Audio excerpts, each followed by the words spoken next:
Hello friends, welcome to your YouTube channel. आज हम पढ़ेंगे अकाउंटिंग और चैप्टर का नाम है accounts of banking company.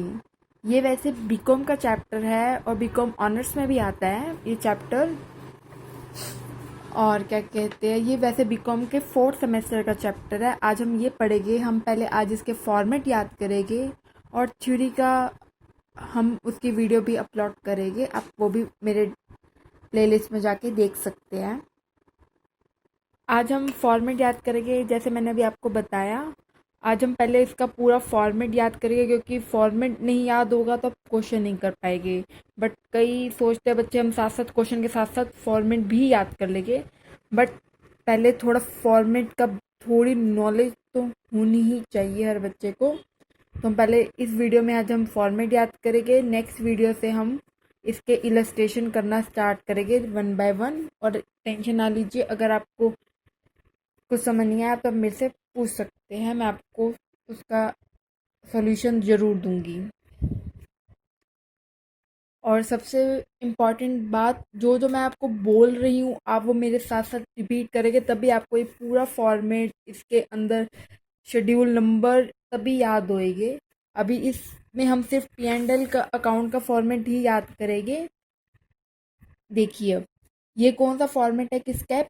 New revise format of profit और लॉस अकाउंट है। किसका फॉर्मेट है? प्रॉफिट और लॉस अकाउंट का फॉर्मेट है। ये किसके शेड्यूल में आता है? ये थर्ड शेड्यूल में आता है। किसके शेड्यूल में आता है? थर्ड शेड्यूल में आता है। बट ये आपको लिखना नहीं है ये चीज़, बट फिर भी आपको नॉलेज होनी चाहिए। अगर आप कोई एग्ज़ाम दे रहे हैं तो कहीं ना कहीं पूछ लेते हैं।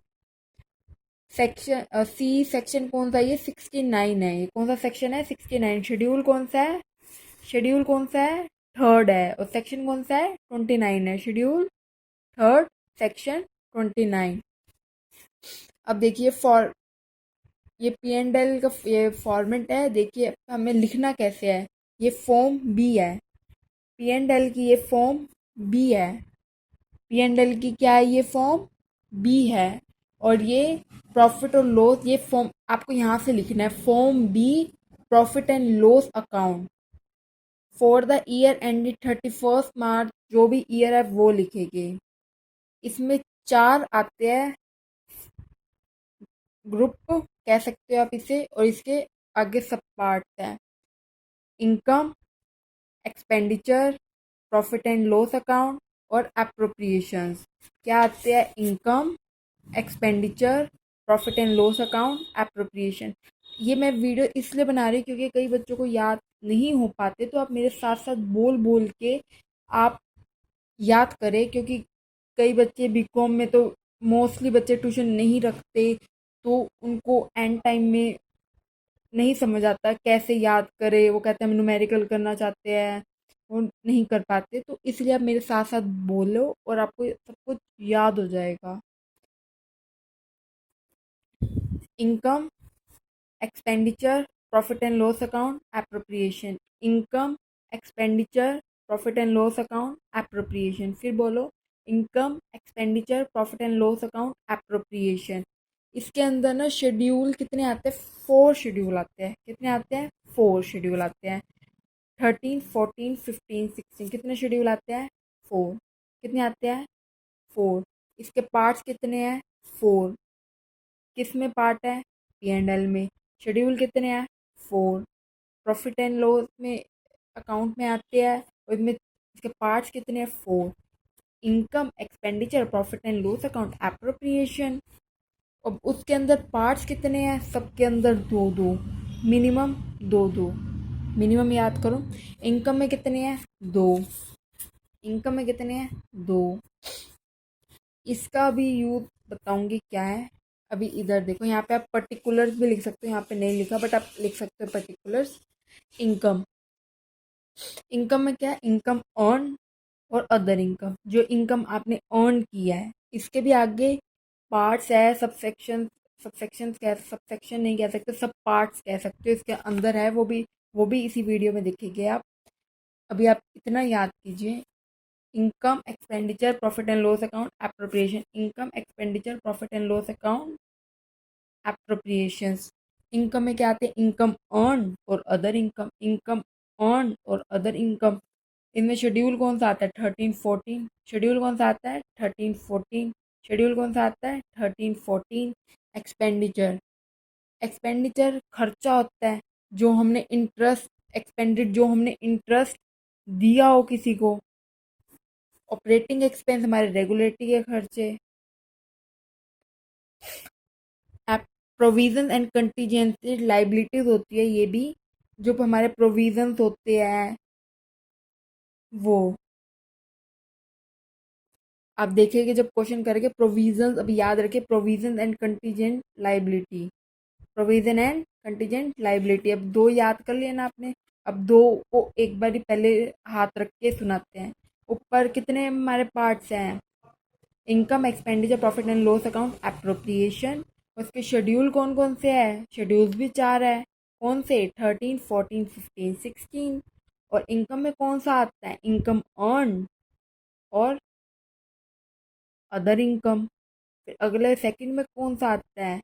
एक्सपेंडिचर में कौन सा आता है? Income, interest expanded, operating expense, provision and contingent liability. कौन सा आता है? Interest expanded, operating expense, provision and contingent liability. Liability नहीं लिखा है यहाँ पे, आप ये मत सोचना। और इनमें कंटीजेंट लाइबिलिटीज ही होती है। प्रॉफिट एंड लॉस में या तो प्रॉफिट आएगा या तो लॉस होगा कंपनी को, कुछ तो होगा ही। और एप्रोप्रिएशन में ना, ये आप क्वेश्चन के साथ साथ ही देखेंगे, इसमें अप्रोप्रिएशन में क्या आएगा। इसमें ना वैसे रिजर्व्स आते हैं ऑलमोस्ट, बट ये आपको सीरीज में लाइन में याद करना और लाइन में ही लिखना है, आप ऊपर नीचे करके नहीं लिख सकते।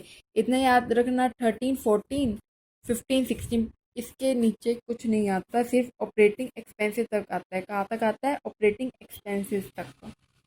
और ये नीचे लिखा हुआ है 25% कौन सा है? स्टैचुटरी रिजर्व में ना ट्रांसफ़र होता है। ये स्टैचुटरी रिजर्व है ना, ट्रांसफ़र टू स्टैचुटरी रिजर्व। तो आपको क्वेश्चन में पता चलेगा, इसका प्रॉफिट होगा ना तो इसका 25% स्टैचुटरी रिजर्व में ट्रांसफ़र होगा। अप्रोप्रिएशन में क्या आएगा? ट्रांसफ़र होएगा। और ये करंट ईयर और ये प्रीवियस ईयर, वैसे तो क्वेश्चन में करंट ईयर ही यूज़ होता है, बट आपको फॉर्मेट के लिए आपको पता होना चाहिए करंट ईयर पहले आता है फिर प्रीवियस ईयर आता है, पहले करंट ईयर आता है फिर प्रीवियस ईयर आता है। अब देखिए इसमें शेड्यूल 13 में क्या था? इंटरेस्ट अर्न था। कितने शेड्यूल थे? 4 शेड्यूल थे। 13, 14, 15, 16 कितने शेड्यूल थे? 4 शेड्यूल थे। कितने? 13, 14, 15, 16 कितने शेड्यूल थे? 4 शेड्यूल थे। 13, 14, 15, 16। 13 में क्या था? Interest earn. 14 में क्या था? Other income. 15 में क्या था? Interest expanded. वो किस में आता था? इंटरेस्ट एक्सपेंडेड एक्सपेंडिचर में आता था। और फोर्थ क्या था? 16 में क्या था? Operating expense. फोर्थ क्या था? Operating expense. अब एक एक करके इसके अंदर और पार्ट्स पढ़ते हैं। इसके भी अंदर पार्ट्स है, वो आपकी बुक में लिखा हुआ है, मैं आपको एक बार दिखा दूंगी। वो साथ साथ क्वेश्चन के साथ साथ हम कवर करेंगे।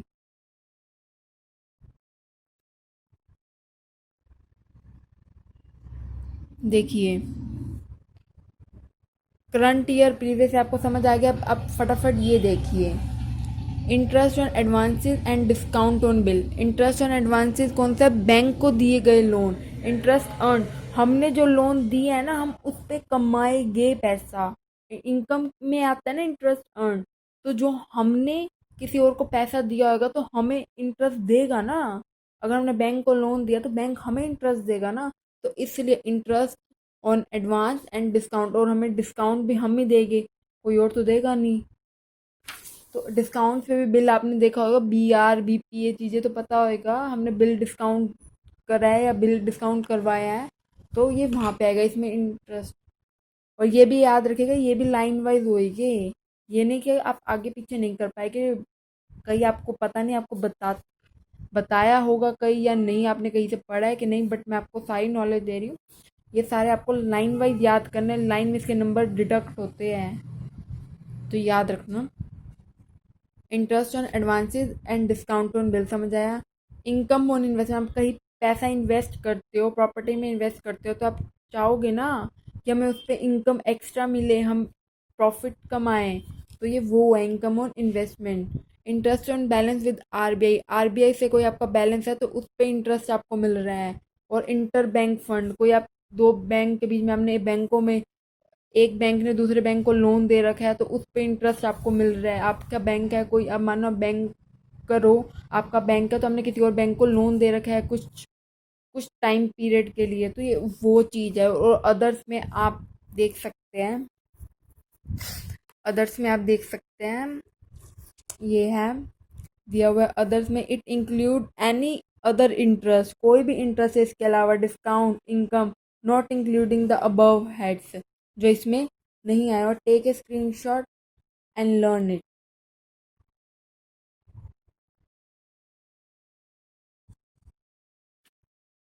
देखिए अदर इनकम, अदर इनकम में क्या आता है ये ना देखिएगा, अभी ये आपको क्वेश्चन के साथ ही समझ आएगा। अदर इनकम में commission, exchange and brokerage fees जो होती है वो, profit on sale of investment, कोई हमने इन्वेस्टमेंट सेल किया ना उस पे हमें प्रॉफिट है, और कोई लॉस हुआ तो माइनस कर देंगे।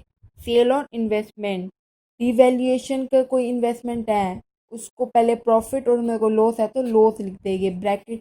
लॉस पता है ना, हम ब्रैकेट डाल देते हैं अमाउंट के आगे अगर नेगेटिव है तो। कोई हमने सेल लैंड और बिल्डिंग की है, क्या सेल किया, लैंड और बिल्डिंग की है, कोई अदर एसेट, उसका लॉस है तो माइनस कर देंगे। एक्सचेंज ट्रांजैक्शन, कोई हमने पैसा इधर उधर करा है उस पर कमीशन लगती है ना, ये वो चीज़ है एक्सचेंज ट्रांजैक्शन। कमीशन अलग चीज़ होती है, एक्सचेंज ट्रांजैक्शन अलग चीज़ होती है। इनकम अर्न बाय, बट इतना ध्यान रखना, इतना कुछ फ्रैंकली बताऊं तो इतना मतलब क्वेश्चन में आगे आएगा नहीं, बट फिर भी याद रखिएगा। Income earn by way of dividend, हमने कोई डिविडेंड के वे में हमने इनकम अर्न किया, कोई शेयर परचेज किया तो उसमें हमें डिविडेंड मिला है तो वो मिसलिनियस इनकम। अब देखिए इसमें इंटरेस्ट एक्सपेंडेड, मतलब जो हमने पे किया है, पेड किया है, ऊपर आपने इनकम अर्न में क्या किया था, जो हमने रिसीव किया है। तो देखिए इंटरेस्ट ऑन डिपॉजिट, हमने कोई इंटरेस्ट किया था, लिया है किसी से, तो उस पर हमने इंटरेस्ट पे करना पड़ेगा। अपने ऊपर इंटरेस्ट ऑन रिजर्व बैंक से हमने आपने लोन पे इंटरेस्ट लिया था, अब आपको रिजर्व बैंक को देना पड़ेगा अगर आपने लिया है तो अदर्स में उसका अपोजिट हो जाएगा, ये इंटरेस्ट अर्न का बिल्कुल अपोजिट है। तो याद रखना, उसमें interest on advance, discount on वो था बिल्स था, इनकम ऑन इन्वेस्टमेंट था, interest on balance with reserve bank था, और इसमें क्या है, इंटरेस्ट ऑन डिपॉजिट है, इंटरेस्ट ऑन रिजर्व बैंक है, और अदर्स है, उसमें बस इन्वेस्टमेंट का और पॉइंट था। लास्ट वन देखिए, कैश ऑपरेटिंग एक्सपेंस है,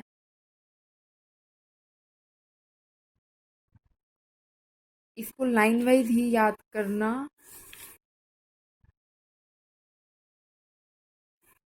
payment to, payment to and provision for employees, payment to और provision for employ, rent, tax, ये आपने trading and profit and loss account में भी ऑपरेटिंग एक्सपेंसेस पढ़ रखे हैं क्या होते हैं, वहाँ पे भी आपने लाइन वाइज याद किए थे।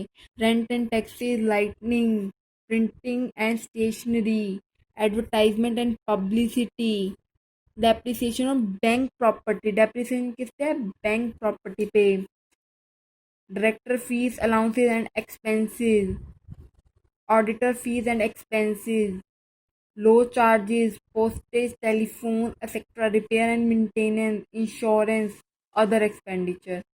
अब ये चीज़ें आप देखिए, इसका मैं एक और चीज़ आपको दिखाती हूँ, वो ज़रूर देखिए। ये चीज़ ऑपरेटिंग एक्सपेंस के ना, ये आप स्क्रीनशॉट लेके पढ़ सकते हैं, ये ज़रूर पड़ेगा।